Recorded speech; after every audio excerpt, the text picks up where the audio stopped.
All right, if you're following me here on the Millionaire Real Estate Agent, we are on to chapter number 9, and that is the budget model. If you look at my videos from 2010, I was big. I was calling in the business. I had very little money. Things were really, really rough, and I kept calling. I kept working, and I kept losing weight, and I kept becoming better, and my life kept improving, and things just kept on changing. And now I'm over here teaching you guys the Millionaire Real Estate Agent because I'm well on my way.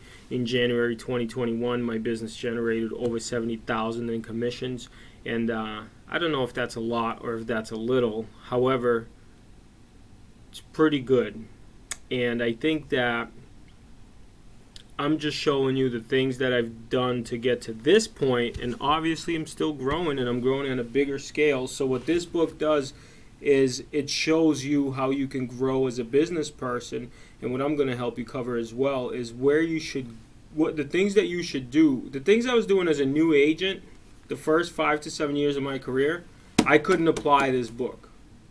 One main reason, I was broke and my mind wasn't thinking right to do the right things. However, I did the right actions just by virtue of working hard. I built a good foundation, and now the business is flourishing. Okay, we have an assistant. I got salespeople. We have a bunch of stuff going on, and I'm still out here working and getting things done, but I'm loving it. Things are paying off pretty darn good.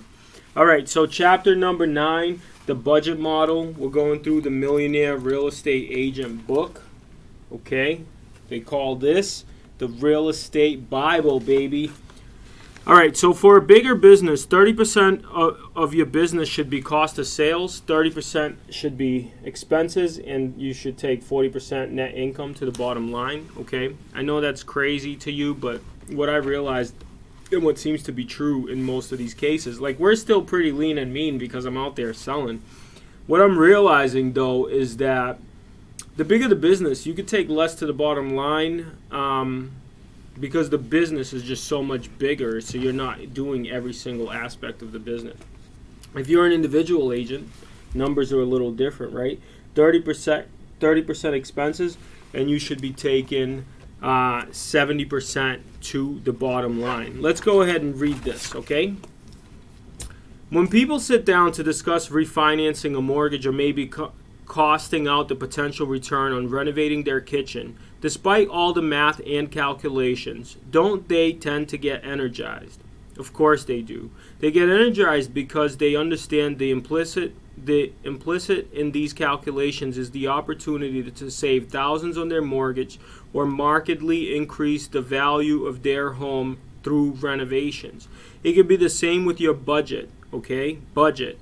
When you view the money you spend, expenses, as simply the cost of doing business, budget remains a chore. However, when you see every dollar spent as an investment in your future, you'll approach budgeting with more excitement and a high level of interest, okay? Your philosophy should be that for every dollar invested in a business expense, you should receive some multiple dollars back. Dollar for dollar isn't enough. Why? If you were to invest $1 and get only $1 back, why would you go the trouble of spending it in the first place? Every dollar in your business can be accounted for in this way, and when you view budgeting in this manner, where expenses are investments, you'll get excited and see your budget for the powerful financial planning tool that it is. And now we're going to cover the 3 areas of budgeting. Let me just talk about budgeting from my own personal experience. This is where I say, like, this doesn't matter, because in the beginning, the first 5 to 7 years, I couldn't do any of this. Most people, they're talking about business. They're of business mind. When I got into sales, and if you go back to 2010, click on the YouTube videos, go to the oldest videos, and just take a look, you'll obviously see that I was starting out. I was new. I didn't know what the hell I was doing. And if I could do it, you could do it kind of thing. I'm the real guy, right? So this book talks about at some point you have to spend money to make money. I get that. When you're new in the business, in real estate, I was living in a 1-bedroom apartment with my brother, and we couldn't afford to pay our bills, and we were 6 months behind, and my kid was 3, and I thought I was crazy. And those are around the time when you see videos of me doing cold calling videos. Okay, now I'm in a different place. I got a house. Kids got all kinds of nice things, right? I just got him a gaming PC. If you know that, that's not cheap, right? That's a nice little gift. But no sweat off my back, because daddy's making money. All right, this is what you have to do. You have to lead generate in the beginning. Okay, you have to never ever stop, because that is where the foundation is made. I didn't know that the foundation was so damn strong, but it happens to be very strong, because my business is becoming more and more bulletproof.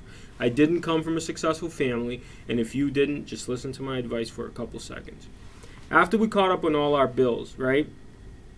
What we did was we never really spent money. I'm not a big money spender. The more money I make, the more it seems like I'm a money investor, right? Because you don't want to just make money, go buy nice things, and boom, you got nothing again. That's not a fun place to be if you've ever been there. So when you're in the business first, don't worry about this book. Don't worry about learning how to budget. Don't worry about making money with money, because you ain't got no money. So there is none of that. That doesn't even matter. This is what you do. First, we started putting away 5% back into the business. So that means if we get whatever commission we get after taxes, we take 5%, put it back in the business. Then we've realized we should go to 10. And each time, this was really painful. This is the part nobody teaches you. The part before this book. The part where you're a new agent and you got no money and you're behind on bills. That's what real estate is, right? Bunch of survivors out there. But nobody teaches you this. This is what we did, and it worked. Put away 15% into the business. Then we decided that wasn't enough. Then we put away 25% into the business. I remember how long it took to make the decision. Months and months and months, and years in between these numbers.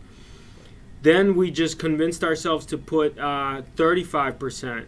And then we ended up at 50% back into the business. So us and our business became 50-50 partners. Okay? Now imagine what happened to the business account. It grew. And imagine what we're doing with the business account. We're able to hire somebody to help us, right? We're able to hire an assistant. We're able to get to the point where now we can hold those dollars accountable. That's how you get to this level. That's how you get to this level.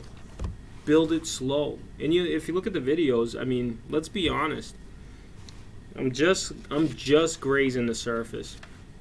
We're talking 5 to 7 years of struggle in the business, but still working hard. So just don't give up on yourself. Okay, number 1, right? So the 3 key areas of your budget model. Now you're budgeting. You got to start thinking this way. Lead with revenue is number 1. The key to budgeting and spending is to subscribe to one critical discipline. Lead with revenue, not expenses. The basic idea is to try to spend only money that your business has generated, or to put it simply, make money before you spend it. Me, as somebody that teaches Dave Ramsey all the time, and it's a simple concept. If you don't have the money, don't spend it. If you didn't make it, don't spend it. And if you made it, put half back into the business and let that grow, because you're here to grow longevity. I don't have to make cold calls as much anymore, but there are some people who don't make cold calls, but they have no business. I built it so well that I'll probably never have to go back and make phone calls, and if I do, I got no problem with that. But do you see how it builds on itself? Do you see how you continuously build? And if you do it right, you'll be able to stack it so good that it's like a house built on a good foundation. And that's what we're doing here. Companies that successfully minimize their startup cost and debt before they open for business and start generating revenue quickly get a much better chance of survival, period. As we saw in the dot-com boom and bust era, some companies received as having smaller upsides ended up outliving many of the high-profile companies by following better business practices. When I started my business, it was 2009. It's when people were saying you can't survive. And I get it. We were kind of dumb to get into the business, to be honest with you. However, my brother and I built a business when you shouldn't have been building a business. Now it's extra good for me. Most people have never even, in real estate, like that have been in the last 5 years, it's only been good. You haven't even seen bad. So make sure you put your money away. Trust me on this. Forget about buying a new car. I didn't even buy a new car until I was like 7 years into the business. Okay, I've been driving old $5,000 cars. So just remember that. Save your money. Number 2, play red light, green light. You should never be as concerned with how much money you're actually spending as you are with the results you get by spending it. At some point in your career, it will take the careful spending of money to make more money, okay? At some point. So over time, be prepared to invest money back into your business to build it. And that's kind of what I want to talk about, right? So over time, be prepared to invest money back into your business to build it. Be prepared, because guess what? That's how you grow it. Put away the 50% and start learning to invest money back in your business. And number 3 is stick to the budget. Obviously, as your business grows from one stage to the next, and that's what a true business is, built on the right foundation. You grow it slowly, painfully, one step on top of the next step, on top of the next step, on top of the next step, and then next thing you know, you're one of the top people and you're competing and you're constantly moving, and now you have a company. You're not just a salesperson, you have a growing company, right? Like now I have people that work for me, good, amazing people that work on my team. We are a growing company. But I couldn't have done that if I didn't do all the calls that I did for 5 hours a day every day, right? If I wasn't prospecting based and then marketing enhanced, if I didn't put away 5% and 15% and 50% back into the business. You have to start considering these things. This is a proven model. It's slow, but I promise you one thing, it is proven. I've done it, and I bet you I could do it 100 times over. If I started new and somebody told me this, I could do it 100 times over. All right.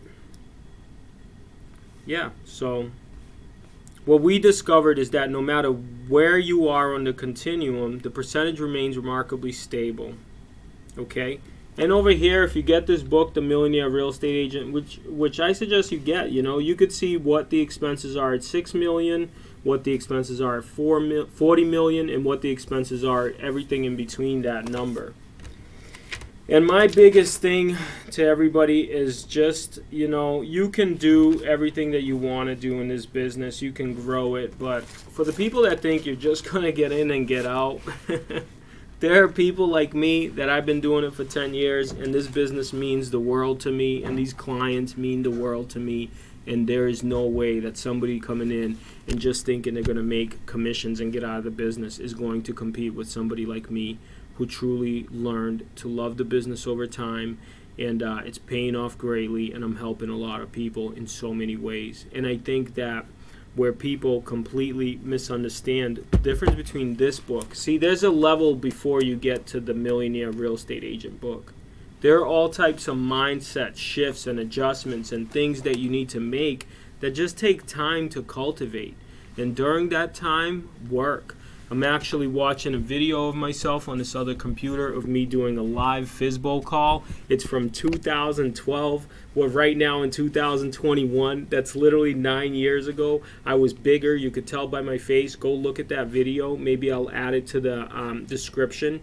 And just do it the slow and the hard way. If you're in this business for a long time, it will start paying off. And just remember, I started off at a very not the best financial place. So if you have a place to live and you don't have those kind of worries already, you'll probably be better. I do think that motivation is something you should get from yourself. You got to find a way to be self-motivated and stop looking at it from other people, because let's face it, nobody should want it more for you than you want it for yourself. And then maybe if this business is not the business for you, and you should consider that, and then maybe go do something you're more passionate about. But I promise you, if you do it slow and steady, the further down the road you go, the more you're going to fall in love with the business, because it's an amazing business. I meet amazing people. I love my friends. I love my family and my clients. They're so amazing. I consider them all my family. That's a wrap. Millionaire Real Estate Agent, Chapter 9, the budget model. Let's keep it going. Comment and subscribe, and if you have anything you want advice on, just ask.